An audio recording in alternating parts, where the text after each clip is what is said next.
Hi everyone. Welcome to the fourth recording for Aristotle's Nicomachean Ethics.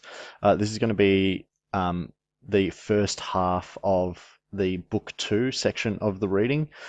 So make sure that you're sort of going from the right spot. You should be looking at book two, moral virtue, how it is acquired at the top right hand side of your page. We're going to go through the first four chapters, and what we'll see is that Aristotle talking about the importance of habit. Remember, for Aristotle, virtue isn't something that you can achieve once or by chance. It needs to be something that you habitually do. So this needs to become a part of your daily routine, essentially. We also get the outline of, Aristotle's argument of the golden mean, that virtue lies between excess and deficiency. In other words, virtue is the exact right amount. It's not too much or too little. Aristotle is going to identify a key indicator for when you can say you are a virtuous person is when you gain pleasure from virtue. So he talks about pleasure and pain being like a main guide for us in our behavior. We know that we're a good person when we're gaining pleasure from virtue alone. And then he's going to go through sort of the conditions of virtue. So it'll be probably a longer one, but I'll try and go through as quickly but in as detailed a way as possible. So pens at the ready. Here we go. So book two, chapter one. This is where Aristotle's going to outline that virtue is acquired by habit. I've got a few notes there. They essentially run in order of what we're going to come across in the reading. So just cross-reference them as we're going. And here we go. Moral virtue, like the arts, is acquired by repetition of the corresponding acts. So in other words, virtue, just like most other skills, is developed by doing it a lot. The more we practice it, the better we'll get at it. Virtue then being of two kinds, intellectual and moral. Intellectual virtue in the main owes both its birth and its growth to teaching, for which reason is required, for which reason it requires experience and time. So intellectual virtue, this is essentially, a quality education. We need experience and time for this to grow, while moral virtue, which is really the focus of our concern, comes about as a result of habit, whence also its name, ethike, is one that is formed by a slight variation of the word ethos, or habit. From this, it is also plain that none of the moral virtues arises in us by nature, for nothing that exists by nature can form a habit contrary to its nature.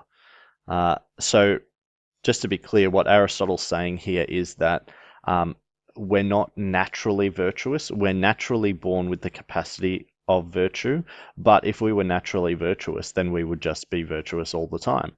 We wouldn't have to work at it at all.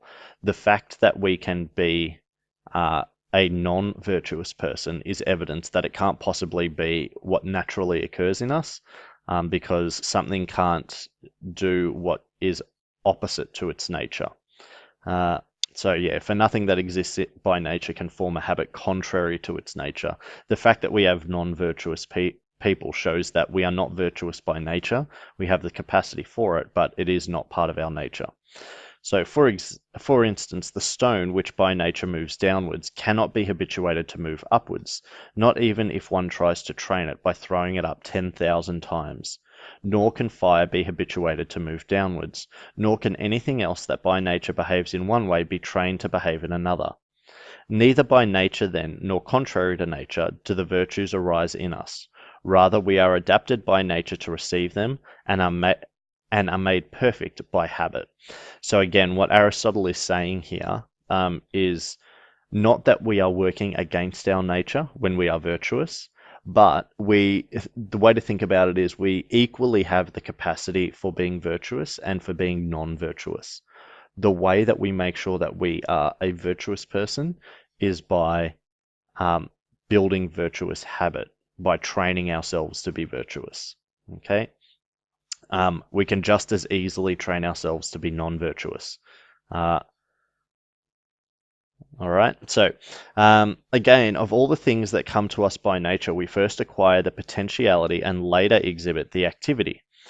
This is plain in the case of the senses, for it was not by often seeing or often hearing that we got these senses, but on the contrary, we had them before we used them, and did not come to have them by using them.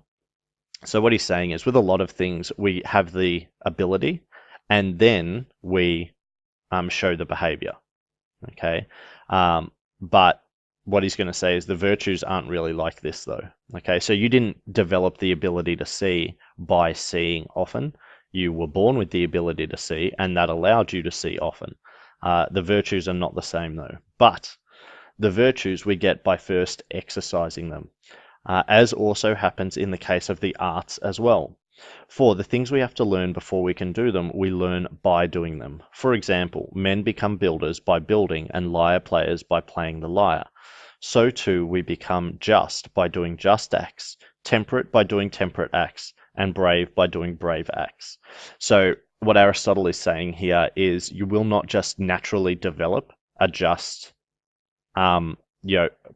characteristic, or a just character rather. You won't just naturally develop a brave character, just like you won't just one day wake up and be able to build a house. If you want to be able to do these things well, you have to train at them. You have to work at them. And just like the builder who trains at their craft continuously gets better and better and better at building, we too must train at our craft of being virtuous. This is confirmed by what happens in states, for legislators make the citizens good by forming habits in them. And this is the wish of every legislator, and those who do not affect it miss their mark.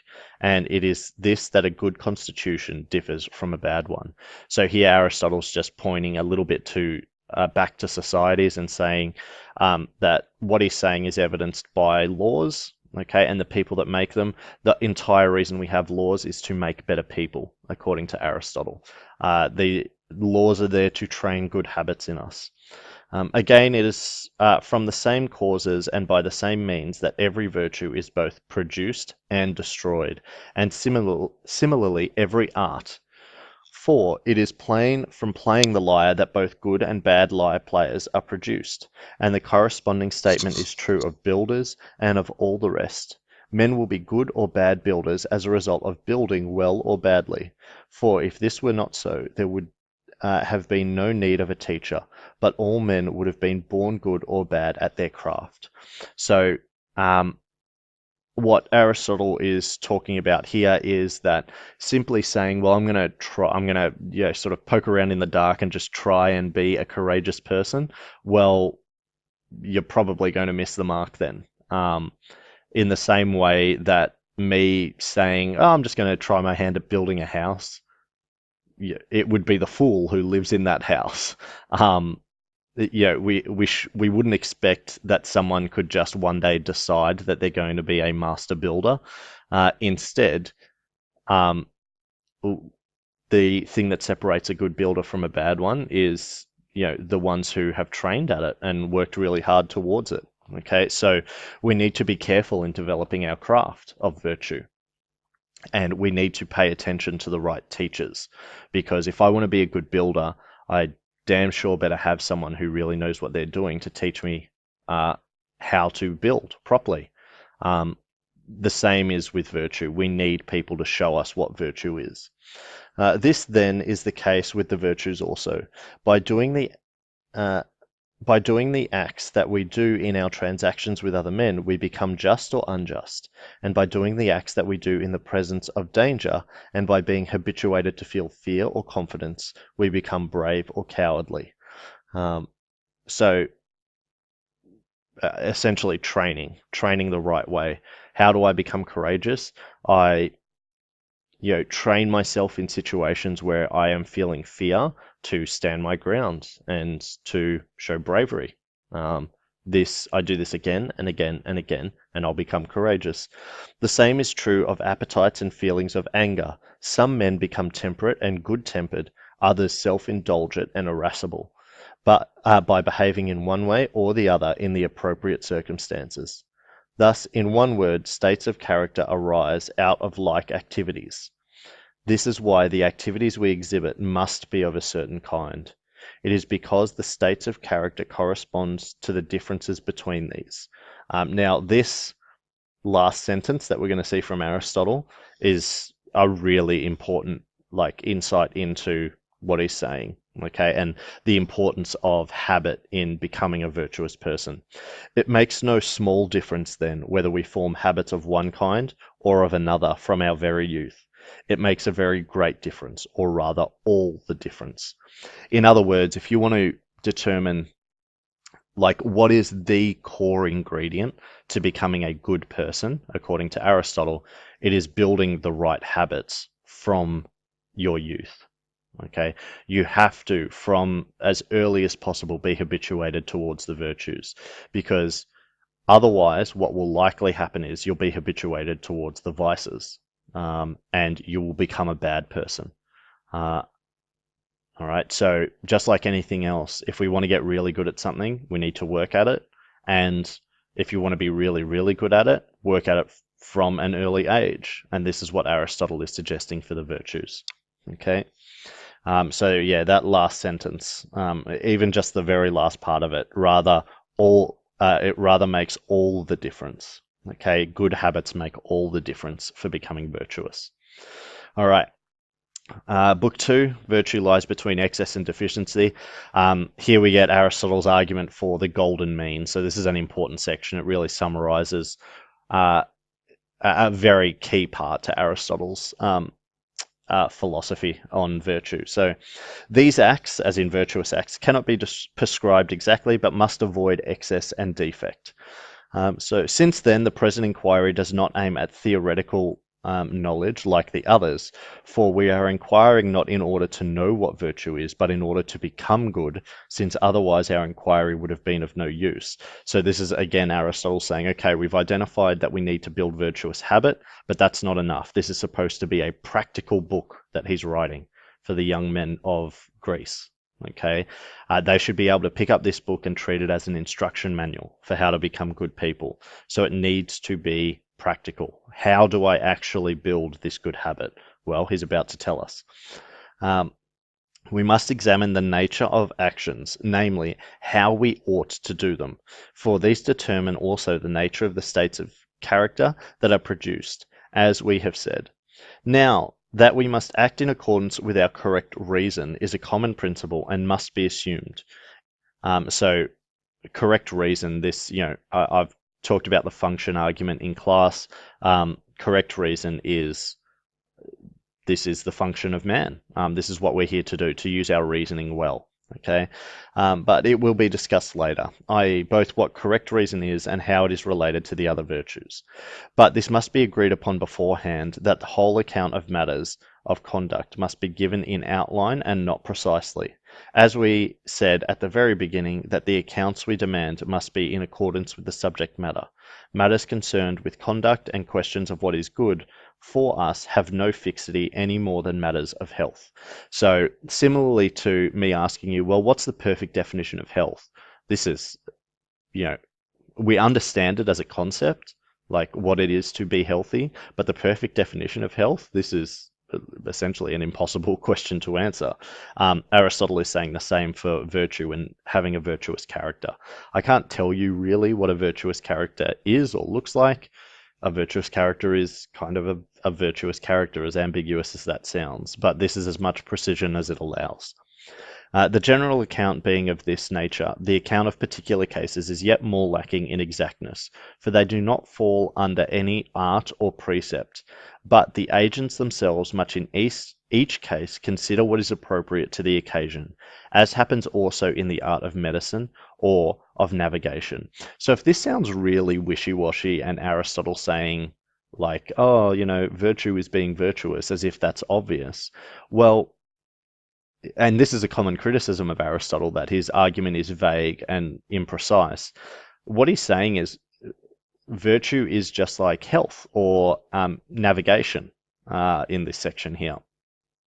I can't tell you what perfect health is. All I can do is look at the individual, look at how the individual lives, and then suggest changes that would make that individual healthier. But that advice is not going to be the same for the next person or the next person, or maybe it will be, but I won't know until I actually look at that individual themselves. Okay. With navigation, I need to navigate based on the conditions that I'm in. Just because I've traveled one path before doesn't mean I'll be able to go that way again. If you think of sailing a ship, well, if there's a massive storm coming down the path that I was going to go, I better divert my path. I better figure out a different way. That would be the correct action to take. So virtuous navigation would be adjusting my plans based on the conditions of the environment. Virtuous behavior is the same. We can't just say courage is one thing. Okay, we have to adjust it based on the situation. Okay, there's no set guide for virtues. We must adjust it to the individual and the situation every time, just like health and just like navigation. But though our present account is of this nature, we must give what help we can. First, then, let us consider this: that it is the nature of such things to be destroyed by defect and excess, as we see in the case of strength and health. So we're going to see defect and excess talked about a lot. Just to be clear, defect or deficiency is not enough of something, and excess is too much of something. Okay, so what he's saying is that these things are destroyed by either not having enough of them or by having too much. So as we see in the case of strength and of health, to gain light on things imperceptible, we must use the evidence of sensible things. So Aristotle is explaining why he's using an analogy here. Why is he using the analogy of health and strength? Well, we can very easily see health or strength. It's much more difficult to see virtue. And so we can gain an understanding of virtue by looking at something that is similar to it, but something that we can actually see and perceive. Okay, we can't just focus this conversation on virtue because it's very hard to get perceivable examples of this. Okay, exercise, either excessive or defective, destroys the strength, and similarly, drink or food which is above or below a certain amount destroys the health, while that which is proportionate both produces and increases and preserves it. Okay, so that's an important little section there, and I think it's very sort of clarifying, if that makes sense, of Aristotle's point. This idea that, like, I mean, we're all well aware of the idea of, well, if I want to be healthy, I need to eat the right amount of the right food. But if I eat too much food, then I'm going to lose my health. But if I eat not enough food, or if I don't eat enough food, rather, then I'm going to lose my health as well. So it's not simply a matter of saying that being healthy is eating. It's actually eating the right amount for the right person. Because it's not even just the right amount. And we could say that that's true of everyone. Someone who is much bigger than me would need more food. Someone who is much smaller would need less. So we must tailor this to the individual in the situation.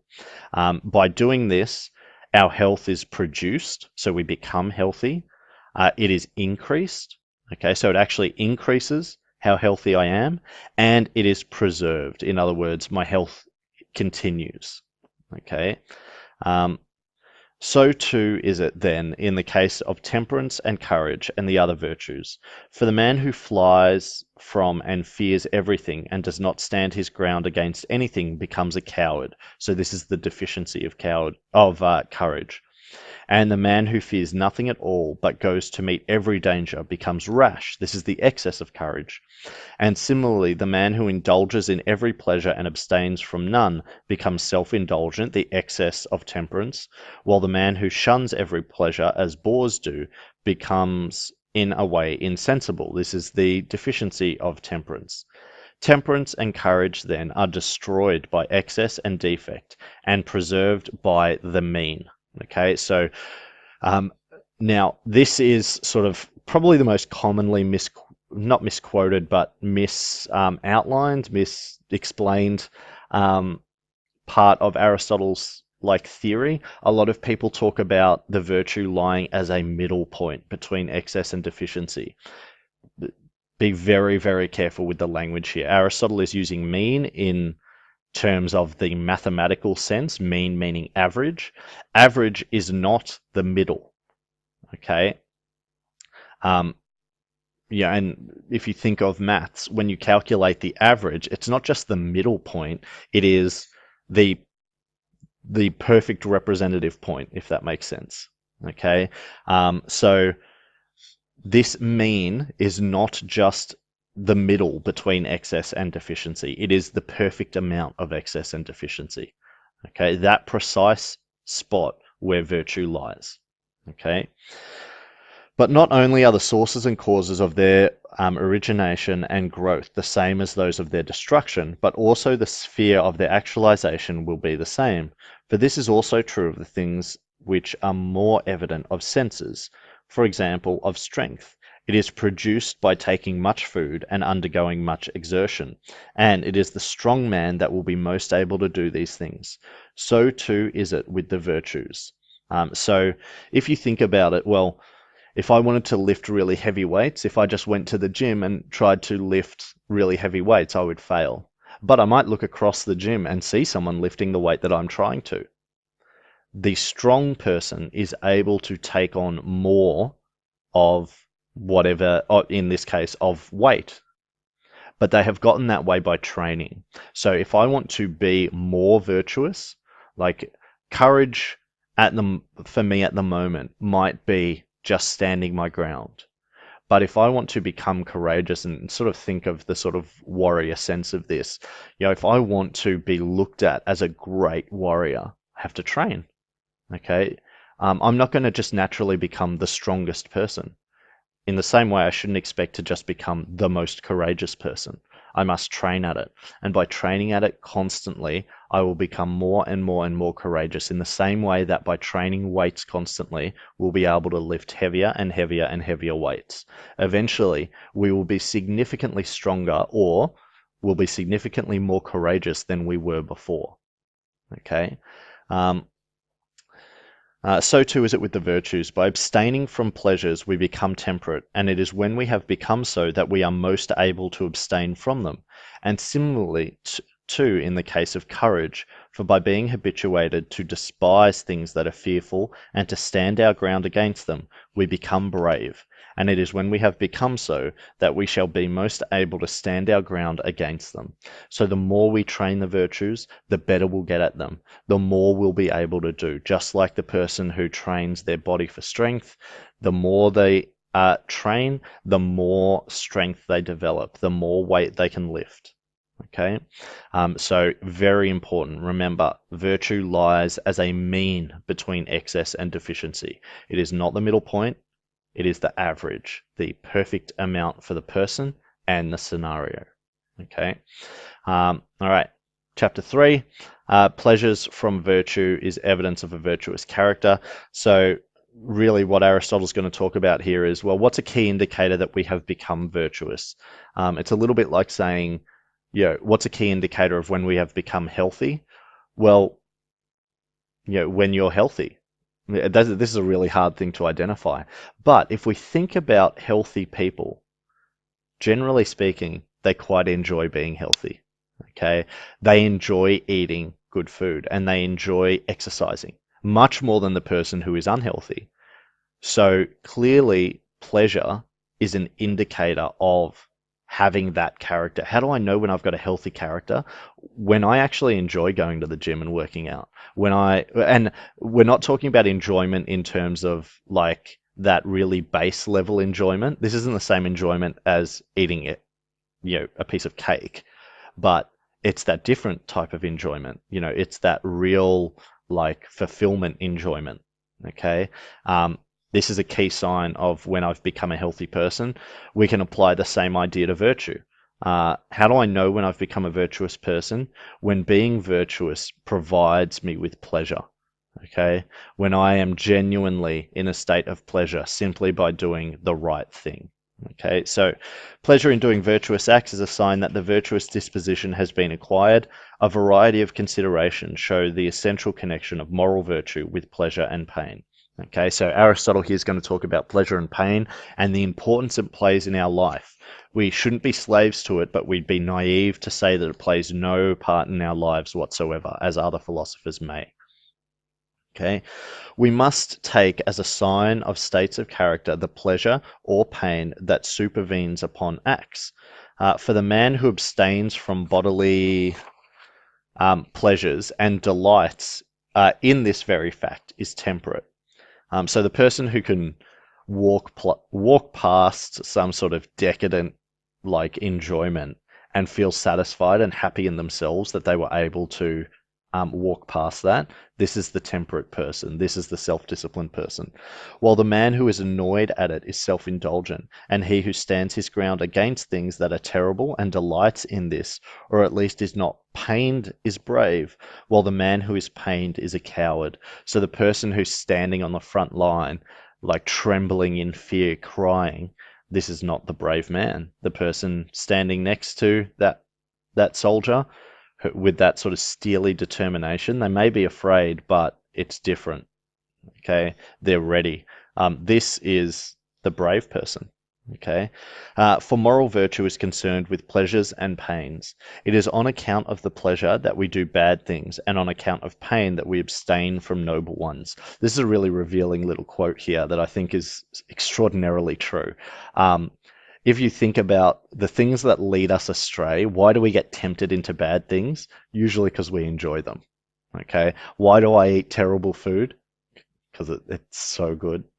Like I enjoy it so much. Um, uh, why do I stop from doing the right thing? Because there's a bit of struggle in doing the right thing quite often. Like, you set your alarm clock in the morning thinking, yeah, I'll get up and go for a run, and then the alarm clock goes off and it's raining outside and it's cold and it's lovely and warm in bed. And it's like, I don't want to go outside. That'll be so brutally painful. Well, we can see here that pleasure quite often leads us towards the wrong, and pain leads us away from the good. Okay, so we need to be very careful about being slaves to pleasure and pain. We need to cultivate pleasure and pain in the right way. Okay, um, hence we ought to have been brought up in a particular way from our very youth, as Plato says, so as both to delight in and to be pained by the things that we ought. This is right education. So what Aristotle's saying is what Plato said. We need to raise our kids so that they gain pleasure out of doing the right thing, and they are pained by doing the wrong thing. Okay, so trying to teach kids that it's right to share and to be kind, and it's wrong to be indulgent and selfish. This is right education, according to both Plato and Aristotle. Again, if the virtues are concerned with actions and passions, and every passion and every action is accompanied by pleasure and pain, sorry, lost my place, and pain, for this reason also virtue will be concerned with pleasures and pains. This is indicated also by the fact that punishment is inflicted by these means, for it is a kind of cure, and it is the nature of cures to be affected by contraries. So we even use pleasure and pain in order to try and form the character. So you do something bad, I'm going to put you into a state of pain, I'm going to punish you for that thing that is bad, and hopefully you'll begin to see that thing, that indulgence that you dipped your toe into, that is the wrong thing to do. The more I punish you, the more that you will understand that it was wrong, and eventually the very thought of doing it will be painful enough to stop you from doing it. Okay, this is the idea of punishment. Again, as we said but lately, every state of soul has a nature relative to and concerned with the kinds of things by which it tends to be made worse or better. But it is by reason of pleasures and pains that men become bad, by pursuing and avoiding these, either the pleasures and pains they ought not, or when they ought not, or as they ought not, or by going wrong in one of the other similar ways that may be distinguished. So this is sort of what I was saying before. We're very easily led astray by our pleasures and pains. Hence, men even define the virtues as certain states of impassivity and tranquility. So this, Aristotle thinks, leads to the misconception that virtue is through a lack of action, like it's the contented and impassive person, the person who is not doing any harm, that is virtuous. Aristotle does not like this definition. Virtue must be something beyond just not doing harm. Okay, so and not well as in they define virtue as impassivity and tranquility not well. However, because they speak absolutely and do not say as one ought and as one ought not, and when one ought or ought not, and the other things that may be added, we assume then that this kind of virtue tends to do what is best with regard to pleasures and pains, and vice does the contrary. So why are people wrong with what they say about impassivity and tranquility being virtuous? It's missing action. I can sit at home doing absolutely nothing and be quite tranquil. This is not being a virtuous person. You're not going out there and you're not acting on the virtue. Okay, you sitting at home and not doing anything is not virtuous. It's not, you're not doing anything wrong. Maybe you are, depending on sort of the circumstances, but let's assume that you're not doing anything wrong. But that doesn't, like, virtue is not just the absence of wrongdoing. Okay, it goes beyond that. The following facts also may show us that virtue and vice are concerned with these same things, there being 3 objects of choice and 3 of avoidance: the noble, the advantageous, the pleasant, and their contraries, the base, the injurious, the painful. About all of these, the good man tends to go right and the bad man to go wrong, and especially about pleasure, for this is common to the animals, and also it accompanies all objects of choice, for even the noble and the advantageous appear pleasant. So in other words, how do we tell good from bad? Well, good is the noble, the advantageous, and the pleasant, and bad is the base, the injurious, and the painful. Okay, but we need to be very careful about only defining good and bad based on pleasure and pain. They are an element of it, but they're not the only defining factor. Something that is pleasant but gives me no advantage is not a good thing. I'd be wrong to say that that was good. Okay. Sorry, I understand this recording's gone for a long time, but I need to get through this. Again, it has grown up with us all from our infancy. This is why it is difficult to rub off this passion, ingrained as it is in our life, and we measure even our actions, some of us more and others less, by the rule of pleasure and pain. For this reason, then, our whole inquiry must be about these, for to feel delight and pain rightly or wrongly has no small effect on our actions. So that, again, sort of Aristotle saves the knockout punch for the last of the sentence of the paragraph, it seems. To feel delight and pain rightly or wrongly has no small effect on our actions. All right. In other words, how do I get people to act the right way? How do I get them to act virtuously? I need to get them to feel pleasure in doing the right thing. Again, it is harder to fight against pleasure than anger, to use Heraclitus's phrase, but both art and virtue are always concerned with what is harder, for even the good is better when it is harder. So how do I become a really, really, really strong person? I have to work damn hard. Health is not something that comes easily. If I want to be really, really healthy, I have to work at it constantly. This has to be a part of my life, a dedication that I have. Virtue is the same. Virtue is not to be found in the lazy person. This is something they must work at and work damn hard at. Therefore, for this reason also, the whole concern both of virtue and of political science is with pleasures and pains. For the man who uses these well will be good. He who uses them badly, bad. That virtue then is concerned with pleasures and pains, and that by the acts from which it arises, it is both increased and, if they are done differently, destroyed, and that the acts from which it arose are those in which it actualizes itself. Let this be taken as said. Okay, so sort of a bit of a wishy-washy ending there from Aristotle, but I think we've got the point. All right, we need to train ourselves to feel pleasure from the virtue and pain from the vice or the non-virtuous action. This needs to be trained though, because we can't just trust that we'll naturally develop that ability. We need to work at it.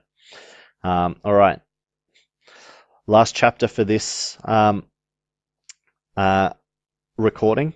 Okay, I know it's been a long one. Hopefully you'll be able to just break up the recordings into each chapter, but this is about what are the conditions of virtue. What do we need present to be virtuous? Okay. So in this, and looking at the reading again, an objection to the view that one acquires virtue by doing virtuous acts, and a reply, the conditions need to possess virtue and act from it. Okay. The question might be asked what we mean by saying that we must become just by doing just acts and temperate by doing temperate acts. For if men do just and temperate acts, they are already just and temperate, exactly as if they do what is grammatical or musical, they are grammarians or musicians. So this is a common argument against Aristotle. Well, if I'm doing a temperate act, aren't I already temperate? Like, why do I have to practice temperance to become temperate? If I've done it, aren't I already temperate? No, according to Aristotle, because what's really missing, firstly, is habit. This can't be like a one-off thing. And we need to do it in the right way at the right time to the right amount. Okay. Continuing on, or is this not true even of the arts? It is possible to do something grammatical, either by chance or under the guidance of another. A man will be a grammarian then, only when he has both done something grammatical and done it grammatically, and this means doing it in accordance with the grammatical knowledge in itself. Okay, so this is an understanding of the rules of grammar in terms of relating this to the virtue. I have performed this temperate act knowing what I am doing. I know what temperance is, and I specifically chose to act that way. Again, the case of the arts and that of the virtue are not similar, for the products of the arts have their goodness in themselves, so that it is enough that they should have a certain character. But if the acts that are in accordance with the virtues have themselves a certain character, it does not follow that they are done justly or temperately. The agent also must be in a certain condition when he does them. Okay, so here is the conditions for virtue. Okay, so the agent, this is what you have to have present when you perform a virtuous act. In the first place, he must have knowledge. You have to have an understanding of what you are doing. Secondly, he must choose the act and choose them for their own sake. So you have to specifically choose what you are doing, and you have to choose it just because it's virtuous, not for any reward or anything like that. And thirdly, his action must proceed, from a firm and unchangeable character. So this must be a consistent part of you, a consistent habit. One act of temperance does not make you a temperate person. Okay, so these are the three things that must be present for virtue. These are not reckoned in as conditions of the possession of the arts, except the bare knowledge, but as a condition of the possession of the virtues. Knowledge has little or no weight, while the other conditions count not for a little, but for everything. I.e. the very conditions which result from often doing just and temperate acts. So here Aristotle is saying knowledge is of the three conditions, knowing what you are doing, consciously choosing it, and then it being a consistent part of your character. The knowledge is the least important.